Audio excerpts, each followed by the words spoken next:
town, so he's running a little late. So that's my mystery guest. He'll be joining with us. His name is Andrew Starsick. Played with me 04 to 07.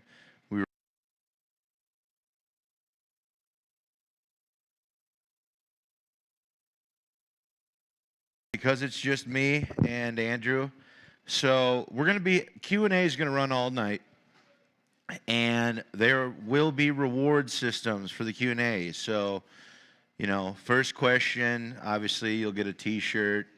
Second question,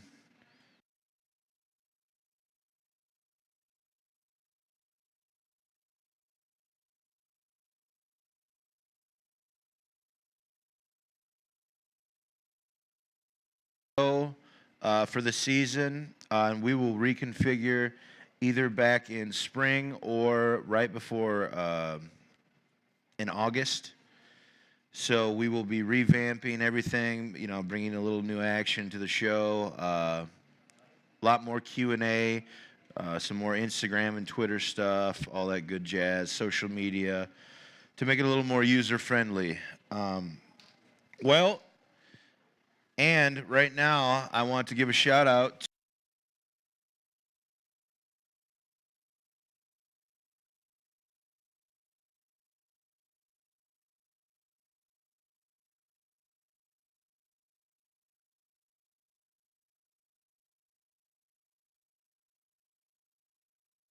he's eating.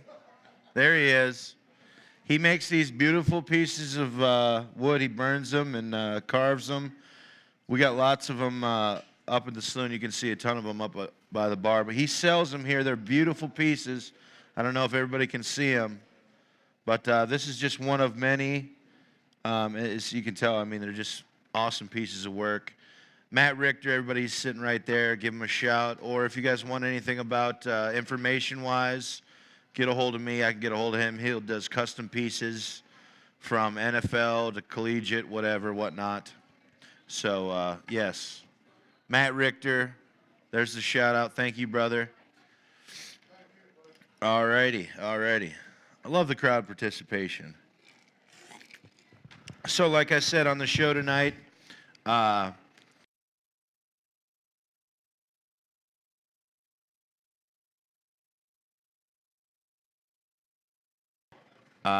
Andrew, how you doing?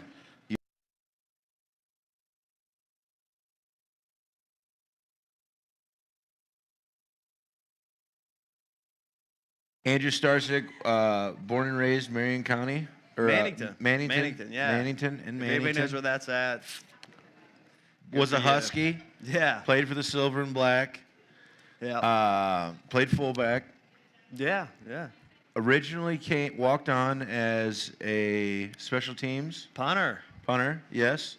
Yeah. And then slowly converted back to his roots. Normal transition, punter to fullback. Everybody does back it. to fullback.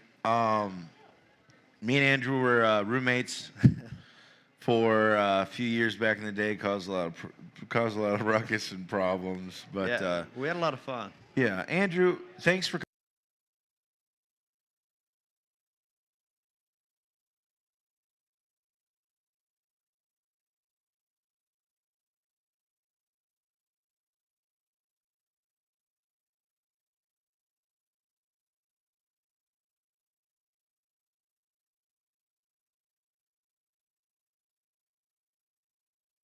Experience the experiences you've gotten to go, throughout the years as far as the bowl games. What did it mean for you? Because your role was different than per se everybody else's role. What did Mountaineer football mean to you at the time? Well, Mountaineer.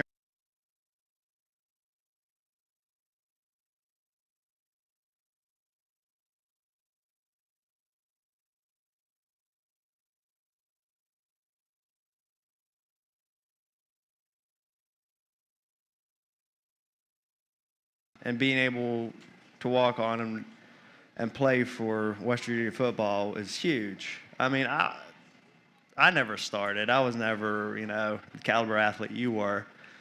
So I kind of I always rode the bench, and I was on scout team. But even then, it meant something because I knew I was contributing to the team. And that's what I kind of want to get at. What, give us a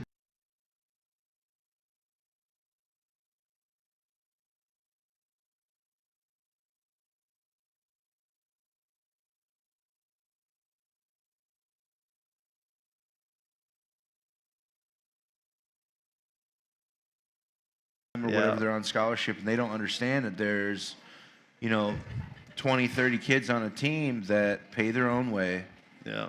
You know what I mean?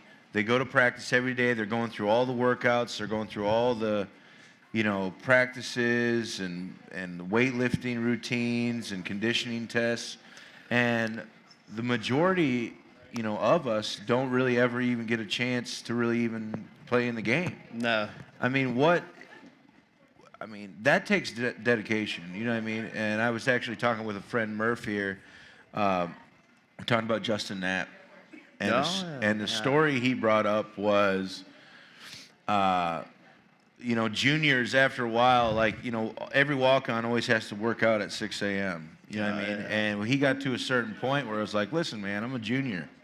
You know what I mean? I've earned my keep. You know what I mean? It's time to... I don't have to go through all that stuff. So there's a lot of stuff that you have to deal with being a walk-on. When Bobby was on the show earlier this season, we talked about how, it's a different world, man. You're not on the same page. You're not looked at the same way. You're kind of, very, You're very there, easily, but you're in the background. Exactly. You know what I Yeah. mean? It's like you're in the room, but you're you're shoved in the corner. Yeah. Back there. I remember when I first came on and walked on. I think that day we had about 8 fullbacks that tried out. And We were down to 7 by the end of the day. yeah, by the end of the day, we already had one guy quit 5 minutes into the workout because basically the workout was a conditioning test. And this is when we first walked on. Everybody's practicing, all that practice and stuff is going on, and then you see these select few guys doing these drills. Yeah. And basically it was a cut drill. It was, all right, if you can make it through today, you can be on the team tomorrow. But it was basically just a bunch of random drills that we had to run until we puked or threw up or passed out. Yeah. Just to see which one of us would give up and quit. Talk to us a little bit about why did you go for the punting thing? Well, when I walked on, I'd punted in high school, and I kind of did it on the side. And tell if you can, and I don't mean to cut you off, but tell us your backstory a little bit, because Andrew was a phenomenal high school athlete, wrestled in the States. How many years did you go? 3 times Three state times state finalist, hell of a ball player. Just give us a little backstory on the high school. I went to North Marion High School. It's outside of Fairmont in a town called Rachel. I 3-sport athlete. Every season I was playing something. I started with football. Football ended, rolled right into wrestling. Wrestling ended, track. I threw shot put and discus in track, and it was great until the coach found out I could run. He stuck me on the 4x1 relay team. I wasn't all for the running. I like the throwing part. That was easy, but the running. But graduated from North Marion, and I played sports my whole life, and I was kind of a little bit burnt out. So my freshman year, I had people that were not real interested, but a little interested in me for college, and I told them I'm not interested. I just want to be an athlete or a student. Just want to be a student and focus more on my academics, because my heart really wasn't in it at first. And then after the first semester of my freshman year, I said, it was funny. I watched the bowl game. It was West Virginia and Maryland. Yep, down at the Gator Bowl. Down at the Gator Bowl. Yep. And after I watched them, I was like, and man, they got stomped. Well, we pretty much always got stomped Yeah, at the Gator Bowl. That was a bad Yeah. Gator Bowl. But if you would have saw the whole stadium and said, man, where's the worst seats at? And you're like, oh, they're up there, all the way up at the top. That's where I was watching the game at. And after I watched that game, I was like, man, I miss football. And I had a friend who, the special teams coach, Coach Nicola. Yep. He was from Fairmont, so I got in contact with him, and he told me about a tryout. So I remember when I first tried out, they're like, what position do you want to try out for? I was like, punter or running back or just wherever I can. That's literally what I told him. It was Coach McGee. He's Jeez. like, all right, run. I was like, shit. So for some reason, I performed really well that day. I was putting the ball 50-plus yards in the air. I don't know why, but I think it was like the fear and intimidation just got to me, and I performed really well. But after I walked on, it was really funny because we went to the Gator Bowl again, and we got stomped again by Florida State. But this time, instead of being in the worst seats of the whole stadium, I got to be on the sideline. So it was a big transition, and it was pretty cool. But You know, I always think about Coach Nana Nicola. He'd always bring the Yan Dogs. yeah, He'd always yes. bring, and I don't know if you guys know what Yan Dogs are, but right, we got a couple claps out there for some they're Yan famous. Dogs. They're the best. Right? You know what I mean? You only get them one way because he'll kick you out. Don't ask for ketchup. Don't ask for ketchup. No. You know what I mean? That's how, you know, those are specific hot dogs right there in Fairmont, West Virginia. If you guys haven't tried them out, you should, because they are great. Delicious. They are delicious. Thanks again, you guys, for coming out and supporting us all year. I know we kind of threw this thing together, but there's some real value here as far as with, you know, testimonials of players and stuff. And I really appreciate you guys doing the Q&A and just, you know, involving the show, making it a lot of fun, getting to know your Mountaineer memories and stories you'd never be able to hear, you know, obviously in the newspaper because it's behind the scenes. You show about Captain America. Yeah, well, you know what? That's perfect timing. We're gonna take a trip down memory lane here, and instead of talking about football a little bit, we'll talk about the folklore. We'll talk about a folklore. We'll talk about a Halloween party that we had. When was it? We got a question here. Before you guys get off the subject, now you have walk-ons and you have invited walk-ons. What is the difference? What type of preferentials do the invited walk-ons get? Okay. An invited walk-on is literally an invitation to walk on. That is all it really is. It's it pretty much what it is, you know, maybe a team is interested in you and, you know, they're feeling that, you know, we want this kid, we want to see what he can do, but we can't offer a scholarship right now.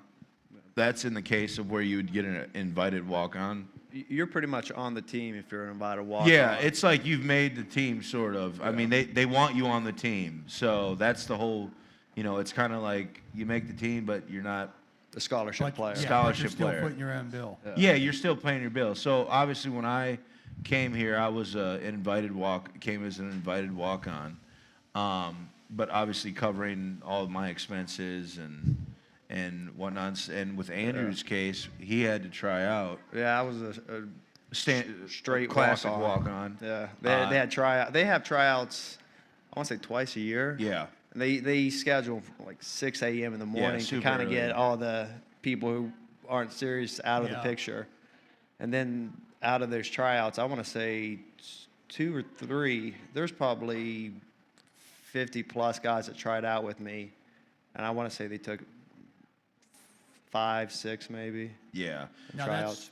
is that the total amount of walk-ons that are on the team, or are there more walk-ons? There's 85 scholarship players on a team, but that doesn't mean that's how many people you can have on your team. I think we had upwards to about 125 people. Yeah. So, you know, you had almost, you know, close to 50 people, 45 people, you know, obviously that weren't on scholarship. Yeah. So, those guys are just the practice guys, or, maybe they're a JUCO guy that they brought in. But I think most of those guys get scholarships, the JUCO guys, anyways, I'm not sure. for the most part. And actually, you can be a scholarship player. We had a roommate. He was a scholarship player, and scholarships are renewed yearly. Like if you're a scholarship player, he was from Louisiana, and they brought him all the way up, gave him a scholarship, and after a year, or was it 2 years? It was a year, 2 years, they took it away from They him. took him away and gave it to somebody else, and he had to quit because he had no means to afford school. Yeah. I mean, the scholarship for a lot of people when they get that, it's like hitting a lottery, you know what I mean? Yeah. So, like, it means a lot, especially for, like, a walk-on to make the team. Oh, Max Anderson, a local boy, played fullback for MHS, great fullback. He walked on, and then, same thing, kind of like me, eventually earned a scholarship. But, yeah, as far as invited walk-on and just standard walk-on, a standard walk-on would just do, he would go through tryouts. And then a invited walk-on is like, a pass. Yeah. that's amazing. Just to be a walk-on and to go through all the BS that you got to go through and the abuse. It's like, you're cannon fodder until, like, you make a play, you do something in practice, like, oh, this kid's got some potential. Well, and that's, And yeah. you got to do something to get noticed. Yeah, you really did. Yeah, you really do. And, it's funny you say that because I don't think I would even be here in this seat if it wasn't for two of our, starting running backs getting hurt, Jason Colson and Pernell Williams at the time. Those two obviously were, those were our starters. Those were the guys that were playing. But when they went down in spring ball, that's when, we got our opportunity to Luck plays a big part of showcase. it. Huh? Luck plays a big part of it. I'm not gonna say luck, but Luck like does play. No, circumstance It's and, so true. It's hard work and luck, man. I mean, Being in the right place at the right Yeah, time, and like exactly. you said, luck's involved in Yeah. everything, whether you want to admit it or not. There's some talent also, but just everything has to be in line. The stars have to be in line properly, and just the game plan has to come together for you to have a chance to succeed. It's Yes. hard. It's hard. I mean, the struggle for a player who's a walk-on, I think it hardens you. I think it makes It you does. appreciate. It makes you appreciate earning a scholarship, or for even sure. just making the team. You know what I mean? Because you do go through the worst. Just to make the team. Just to make the team. Walk on. It's Yeah. Yeah. Oh my God. and it's a lot of it's physical. There's also mental aspects of you have to like stick it out. I remember, what about it in a practice when all the scholarship players would be able to eat at the cafeteria? Yeah, and we spoke about this. I believe maybe when Bobby was on the show, we talked about how, we would just put in the same amount of work as they did on the practice field, and then we'd shower up and go home, and we weren't even allowed to eat with the team. No, we had to find our own food. You know what I mean? Really, so it's we really like, did. You almost feel like an outcast, really, Yeah. and a lot of the times. We'd You know- sneak in. We're like, Yeah, we'd have eat. to ask our buddies to sneak some food for us and Yeah. stuff. I mean, that's how serious that whole situation was, and I think Yeah. they are getting that corrected. Yeah, I want to agree with you, but I don't know exactly what it is. Yeah. They aren't as stringent now as what they used to be. Well, and it's funny, the NCAA as a whole, they won't let players work. You're not allowed to have a job. So as far as a walk-on goes, we have no source of income. Yeah. You know what I mean? And we're literally doing everything that everybody else is. You can work. You just don't have time to work. Yeah, you don't. You really don't have time. If you're playing ball and you're carrying a full class load, Yeah. There's just no time. there's no time. I don't know how you can do it. I mean, my freshman year, or when I was here, I consider my freshman year, I bounced downtown at a club and made $20 a night. That's all I made. You know what I mean? And I had to beg for a free pitcher of beer at the end of the night. You know what I mean? Because I didn't want to go home with $15 instead of $20. but you know what I mean? And I remember that. yeah, it was such a struggle. And I remember, nobody's sitting there as a walk-on. A scholarship player, they'll have bed checks. They'll have wake-up calls. Yeah. For just a walk-on athlete, you better wake up. Yeah. You know what I mean? You better be on time. You better do the right things. You're very scrutinized for the small things that you don't do correctly, just because you're just another body to them. You know what I mean? And I know that sounds terrible, but It's true. I've seen lots of friends get hurt and then they just fade away because that's the nature of the game, I guess, So if you're a walk-on, you have to toe the line then. Huh? If you're a walk-on, you have to toe the line. Like, don't cross this line. You got to follow Well, your P's and Q's. Yeah, I mean, your job is to give a great look. Give a good look. You'll hear it all the time. Motto. Yeah, Give a good look. Give a good look. Give a good look and prepare the team for, your upcoming opponent. Now, in my case, I never really understood scout team anyway, so I was just trying to do whatever I could to showcase myself.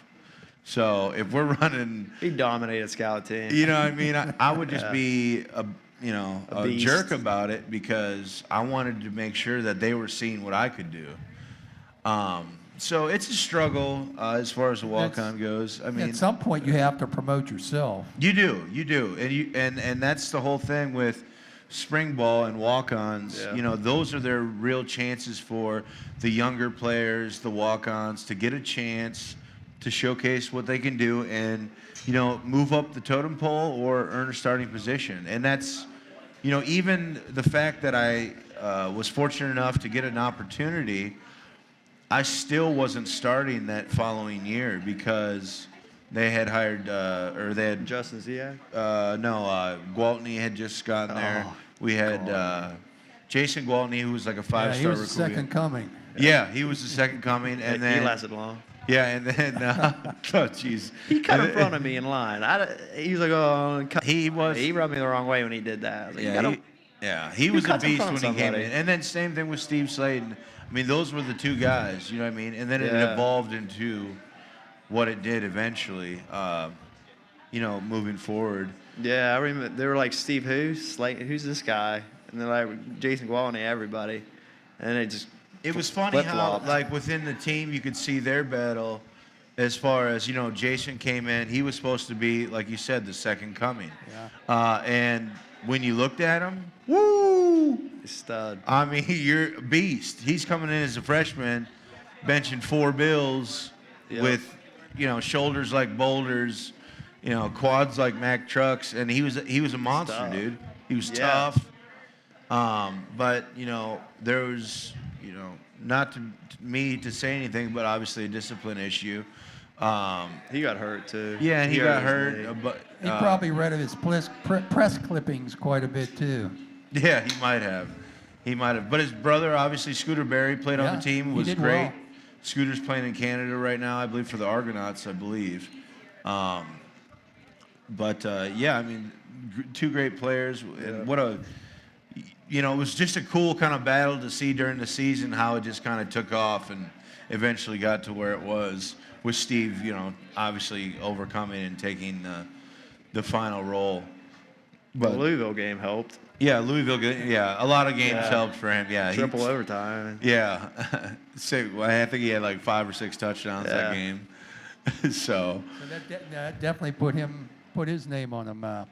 Yeah. Oh, that put his name on the back. And the funny thing about Steve was, he was committed to Maryland. He was already signed to Maryland, and Was he? they ended up dropping him, and he ended up signing with us. So we kind of got him on a whim, Yeah. and he turned out to be, the best sure. thing.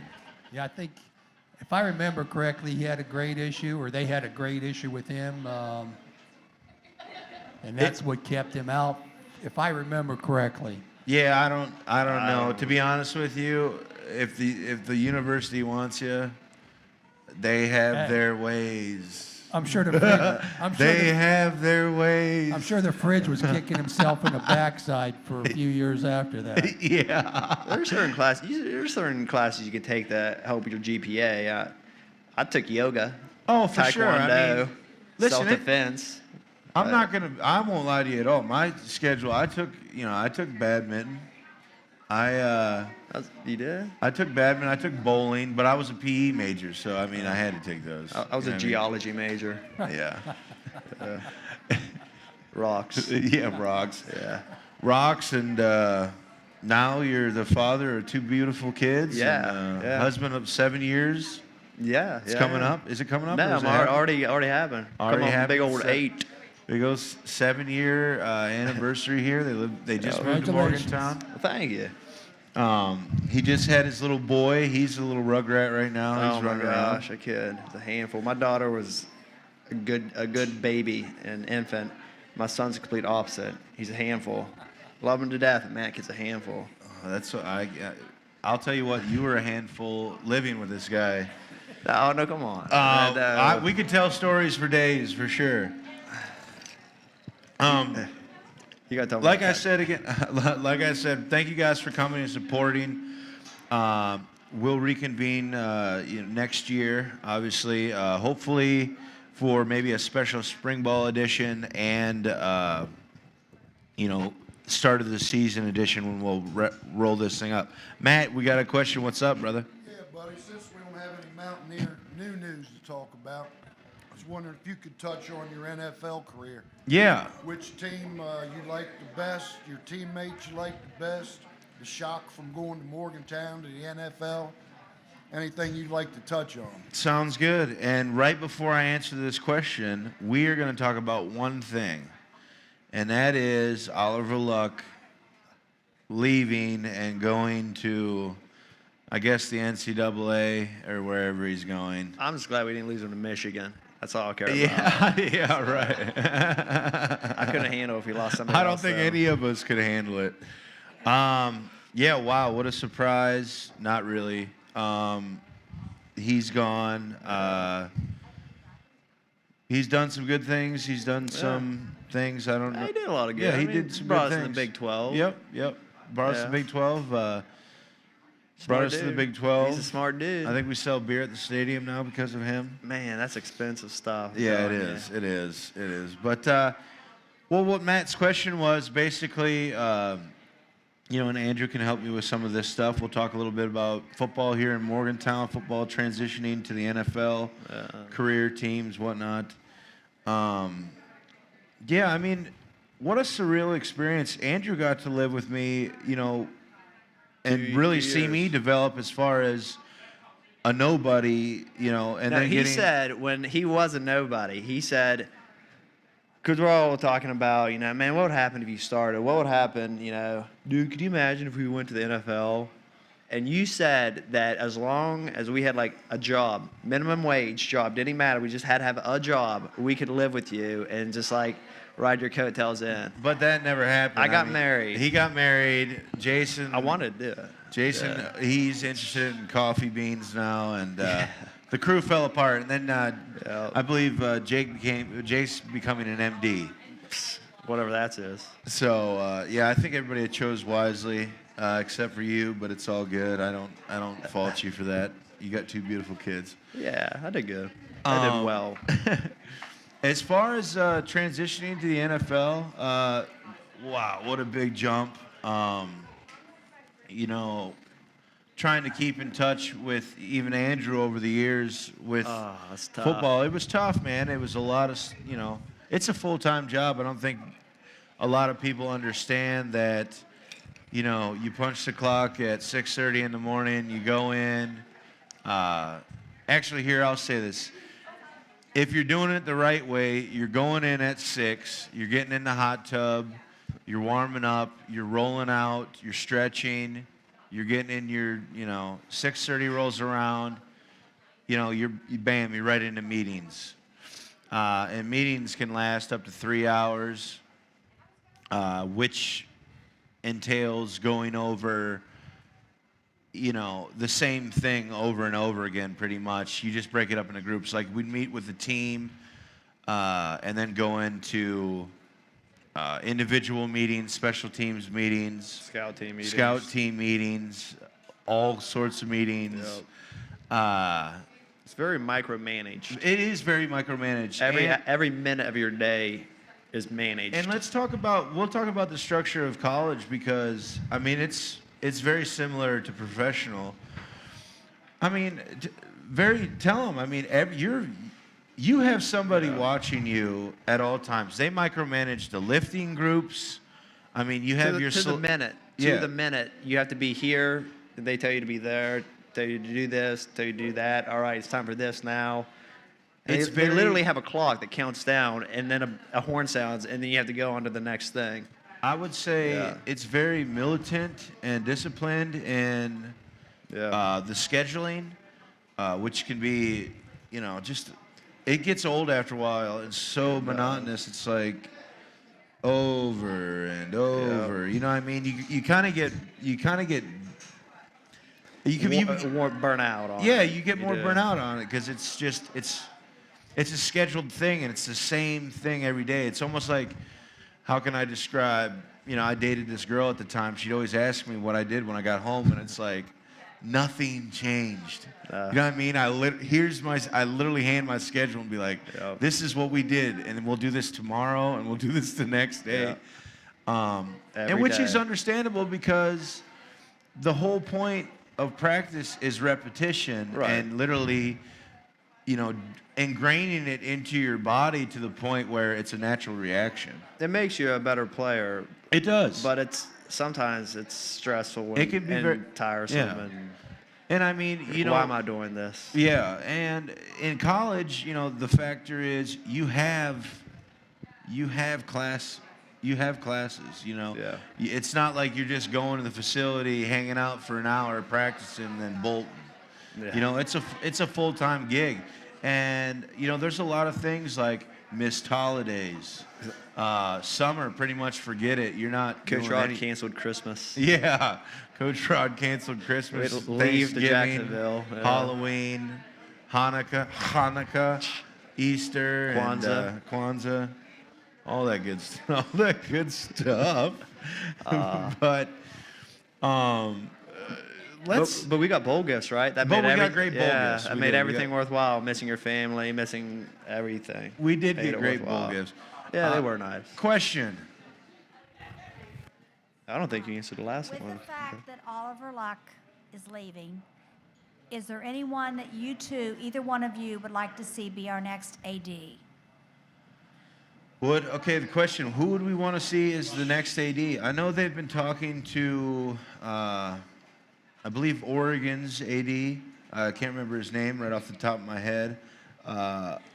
I would like to see, and this is a picture that I paint in my head, I want to see a guy who's going to be here for, at least 10 years. I wish you get a local guy or an in-state. When I say local, I mean like an in-state. I just want a guy. I'd like to see. Yeah, you know what I mean? I want to see a guy who's going to embody what the Mountaineers are, full on, at least sign a 10-year deal. I mean, I want somebody who's here for the long haul and is going to see, the progression, not just going to, do a bunch of stuff and then leave. Do a whole bunch of work, do good, and then, take a better job. Somebody that would bypass a better job because they're emotionally, mentally intertwined with West Virginia University. Somebody that grew up, and I just feel like unless you grew up or, had a significant impact by the state of West Virginia, then I don't know if you get the full West Virginia, through and through feeling. The experience, I don't think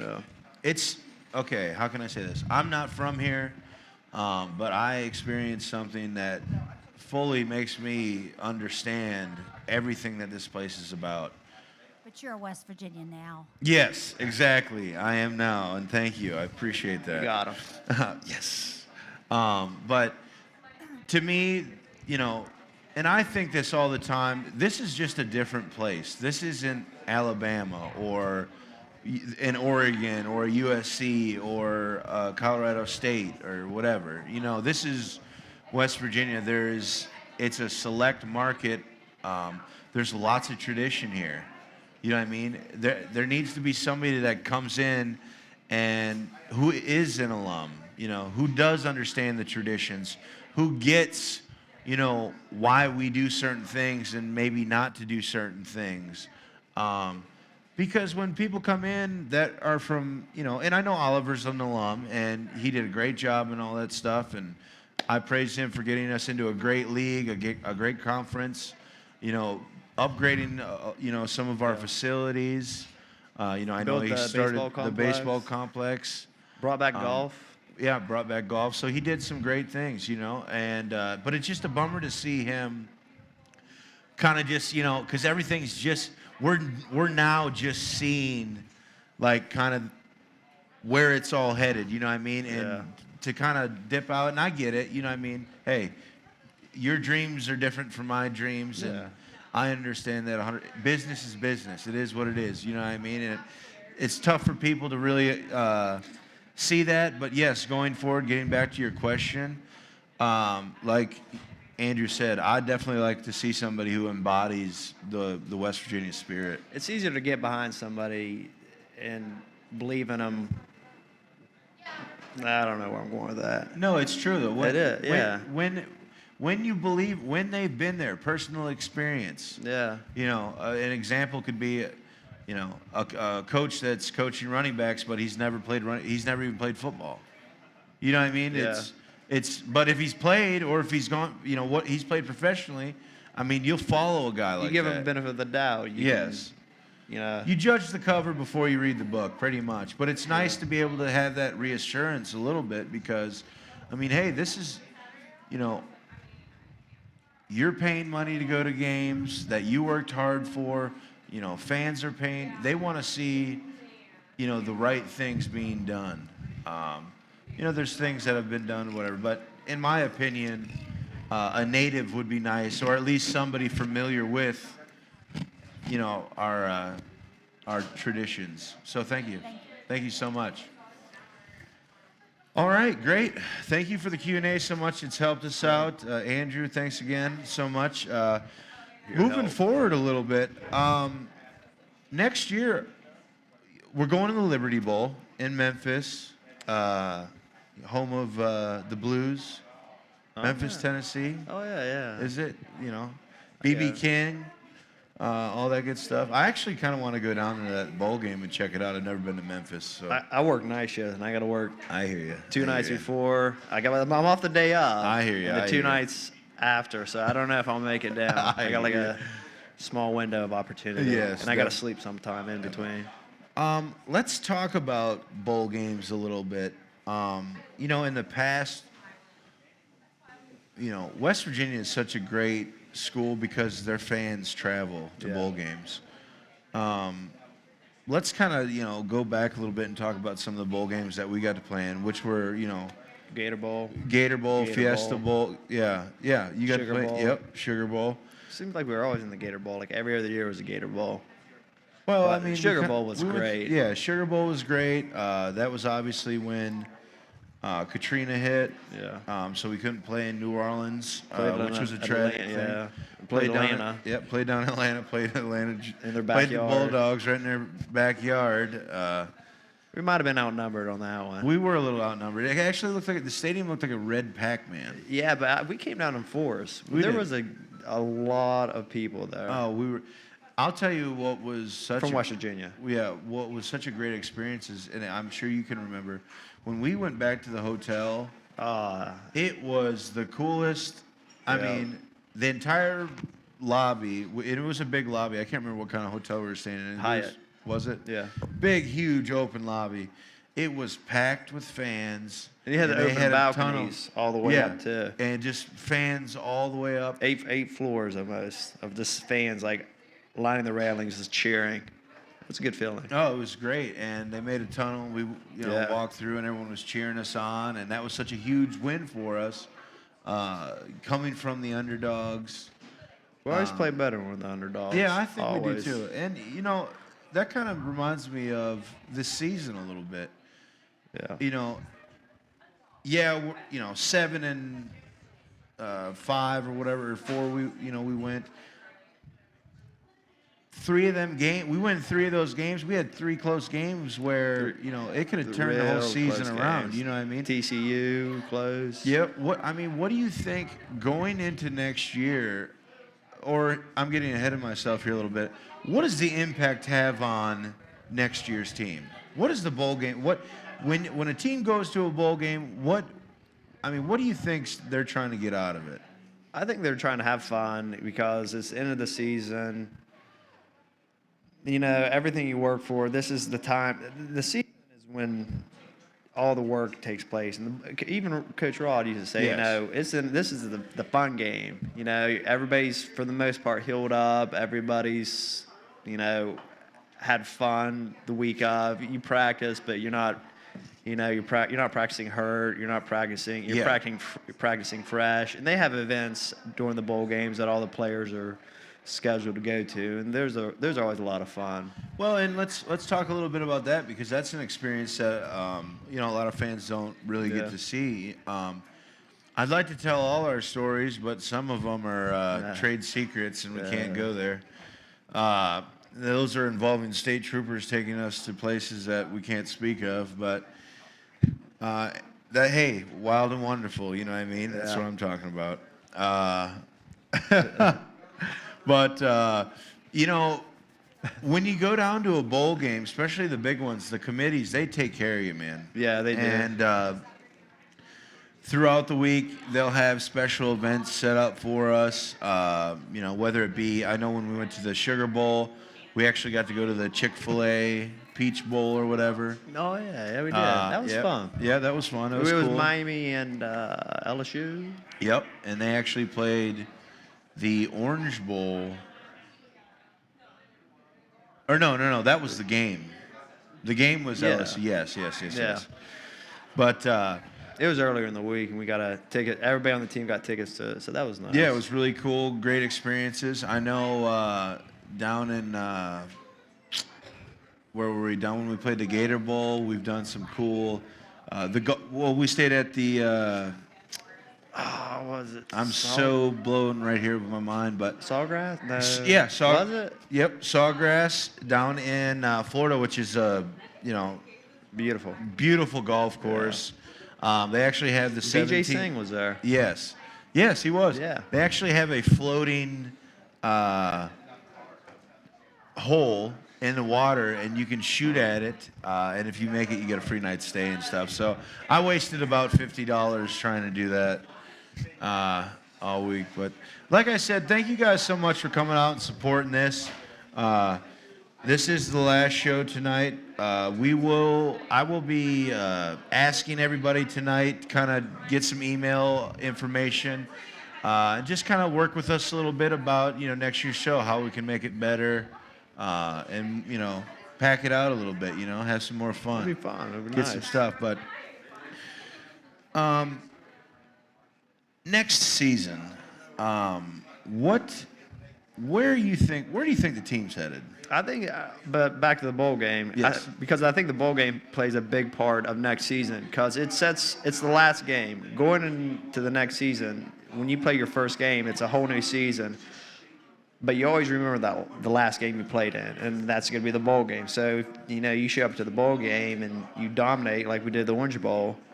You go into the next season feeling pretty good about yourselves. You have a little bit more confidence. Whereas if you go in the bowl game and get blown out, you're not thinking about it at the start of next season, but it's kind of always in the back of your head. It's not a. And I know, whatever. When you're not playing for a major BCS bowl, I get the game. It might not mean that much, but you know what? For a coach, When to it have starts, it's just like any game. You know what I mean? It's just like any game. And to finish the season with a win is such a breath of fresh air because ending on a loss, there's so many thoughts and concerns going through your mind leading up to that next season. It can get overbearing a little bit. Yeah. Concerning the bowl game, who do you start at quarterback? Speak into it a little bit. Concerning the bowl game, who do you start at quarterback? So if you have 2 healthy quarterbacks now. That's a tough question. I'd like to see Trickett play a little bit. I mean, I talked so much garbage on him, and he turned out to be awesome this year. I think you owe it to him since he's a senior. I mean exactly. But if he falters, I mean, Howard's impressed me. He's a dual threat, throw, run, which Trickett is more one-dimensional. I think But no, Trickett, this year he's done well. He was healthy. Done really well. I think, like you said, we kind of, we owe it to him to finish out. It's his last game he'll ever play as a Mountaineer. And I'm sure he's going to give it, even if he's not 100%, he's going to go out there and give it 110. He's going to give it all. It's his last game as a Mountaineer. And he's from Morgantown. Yeah, I mean, this is going to really mean something to him. So I think he's going to be playing a little, extra motivation. It would have been nice for him, the 2 years that he was here, for him to be healthy the entire time. But obviously, we know that's part of the game, the injuries. But no, when he was healthy, I thought he did a commendable job. Yeah, I think when Trickett's healthy, I mean, he's a great quarterback. Yeah, he is. You know what I mean? But I think in the TCU game when he took that hit, I believe it was the TCU game, when he got hurt, it was a completely different ball player. You know what I mean? I think he was just a little rattled. And I mean, if you're playing hurt too, look at Steve. He hurt his wrist, and everybody's wondering, why isn't he doing the things he did before? He's not 100%. You got to give a guy a break if you can't expect the same results if he's not firing on all cylinders 100%. I mean, it's just logical. But hopefully Trickett's firing on all cylinders and he's 100%. And from reading in the paper, he may have had multiple concussions, so that's not good. No. As a ball player, the whole concussion thing is, you can get them. You know what I mean? Yeah. It's not a concern. How can I say this? You can't worry about getting hurt because you'd play timid and you'd end up getting hurt anyways. That's when you get hurt. That's when you do get hurt. You know what I mean? Yeah. Question for you, Owen. Quick question. Now, do you know how many concussions you had, and how many have you given yourself? How many have I had, and how many have I given to myself? Right, from banging a helmet off of your head. I actually did a show with a neurologist, and he talked to me because I never really understood what a concussion really was. And the way he described it to me, and don't quote me on this, or I mean, obviously you could Google it, I'm sure, but what he told me was any little ding in the head when you feel like just maybe dazed a little bit, or maybe you just saw stars real quick, that's a concussion. It's a micro concussion. The major ones are, where you don't remember where you were, or, what your name is, your birth date, yada, yada, such and such. Those can, it's a bleeding of the brain, it's a bruise, it's a contusion on the back of your head. So a severe concussion is, it's like you'd get a bruise on your brain. As far as those micro concussions goes, those can add up. Now, am I gonna say I never had a concussion? I was never hit in the head where I couldn't remember anything, or no, I take that. No, softball. Well, yes. Okay. You want to know when I knocked myself out one time, and it was at Bow Park. Yep. And we were playing slow pitch softball, and some guy hit a foul ball, and there's plenty of room, and I was moving as fast as I could, and I ended up hitting the fence underneath the chin, and it just knocked me clear out. Oh, the game stopped. Everybody stopped. Everybody oh, we killed Owen Schmitt. Oh, the whole game stopped. I think the base runner came out and ran. It was going into senior year too, I believe, and all those games, and you get a concussion playing slow pitch Yeah, softball. yeah, I know. In the Knock outfield, myself yeah. out running into That's a the bit fence. ironic. Huh? That's a bit ironic. Yeah, I know. I've knocked myself out. But as far as the micro concussions go, I'll tell you something I haven't really, told many people. Towards the end of my career, what people don't understand is if you get a concussion, you have to sit out. So if you sit out for a week or 2 weeks, and I believe it's like a week or 2 weeks is like the mandatory if you do get like diagnosed, that's your job. You're done. They'll replace you after a week. Like it's, they're not going to wait around for you. That's what I'm saying. So, there's times when you wake up in the morning and you feel, dazed and confused, and I'm not going to go up to the trainer and tell him, hey man, I think I got a concussion, because he's going to take me out of the game, and then that's my livelihood.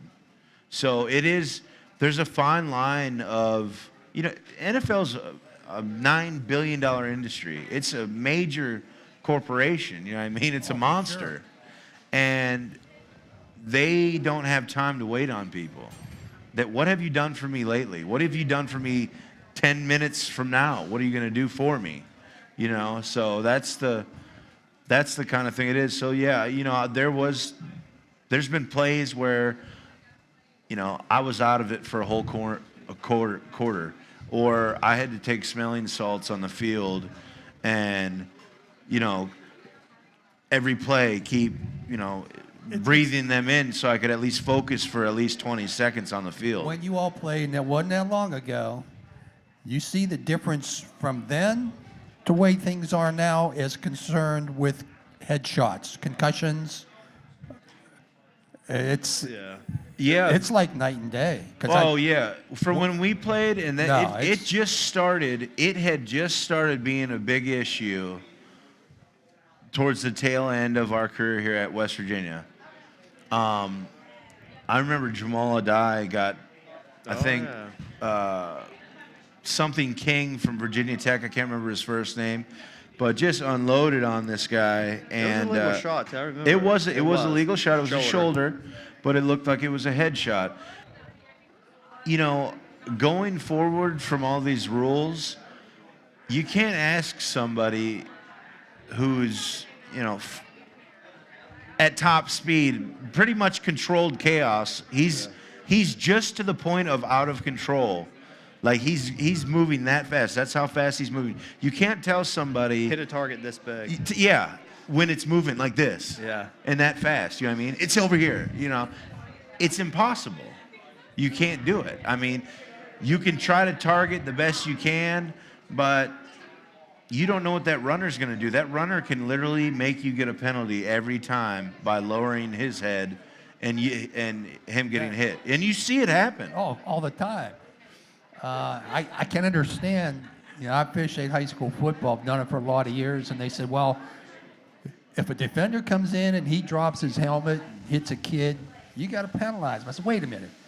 The running back drops his shoulder. He has his head down too. And I believe they just started that rule because of Adrian Peterson, which is running backs aren't allowed to, what do they call it? Plowing or whatever they were calling it. I don't know. I don't know. Yeah, anyways, but I know the running backs now in the NFL are not allowed to lower their head at the end of contact, which to me is kind of like that's how you protect yourself. Yeah. You know what I mean? You can't take open shots. You got to deliver them. You won't survive. Like your body just physically. I remember the first time I ran the ball when I was in middle school, and I was running like this, and I took a helmet right out the forearm. I thought my forearm was broke. My grandfather was like, "Why do you think you wear shoulder pads? You know what I mean? Use them." Going forward, as far as football goes, who knows where they're going, man? They're talking about getting rid of, kickoffs and kick returns. It's a dangerous sport. It is a dangerous sport, but we all know that getting into it. It's like you want to make it safer, but it's going to be tough. I don't know a good way to, you want to say no targeting, no lowering the head, and eventually it's going to be like, what can you do? Is this Yeah. even football anymore? I mean, There was a good piece on ESPN today. Herm Edwards and Mark Schlereth were on, and I forget who the guy from ESPN was, but he asked those two guys, would you do it all over again if you knew the ills that you have now, the body aches and everything? And they both swore up and down, in a heartbeat, I would do it again. Oh, I would do it. Yeah. I mean, there's nothing like it, and that's what I'm saying. That's where my argument. That's what I'm trying to get to. It's like these guys. Everybody knows the risks, but yet now they're complaining about the after effects. Like, you knew that was going to happen. You can't literally beat your body into submission, every day and expect that later on down in life, you're going to be all peachy clean, because that stuff takes a toll on your body, your joints. I know my knees are going to hurt. Yeah. My shoulders are probably going to ache, but Everybody knows I'd still that. do it again. And the biggest thing too going forward, you got to take care of yourself, man. Once football's over, you see a lot of these guys, they just stop working out completely. Yeah. You know what I mean? And Freedom. I don't have to do this yeah, anymore. so they stop taking care of their body. You're talking about an athlete taking, it hits his temple. He's doing nothing but eating clean, organic foods, no sugars. Like, they're lean, mean fighting machines. You know what I mean? They're taking care of the body. And then after when it's all said and done, it's like, what do I do next? Yeah. You know what I mean? It's I can pretty do much. whatever I want. I'll tell you, because that's how I was. I was like, what am I going to do now? It's got to be a huge adjustment. It is. It is. And, I've said this before. They spoiled the heck out of us. You know what I mean? And once it's all said and done, it's time to grow up, man. Yeah. I mean, literally. Welcome to the real world. Yeah, for real. And They take care of you while you're there, and then once you're done, once you're done, man. you got to learn how to take care of yourself. It's like taking a cow out to pasture, you know what I mean? Time for some new beef. But thank you so much for the questions.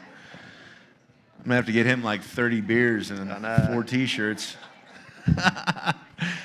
But, well, awesome. Andrew, thank you so much for coming on the show. I appreciate it, brother. No Get me problem, out of bud. a pinch here. Thank you all so much for coming to the show here on Wednesdays. Really appreciate it. I'll try to convey with you guys on, throughout the rest of the new year. I wish everybody a Merry Christmas and a Happy New Year as well.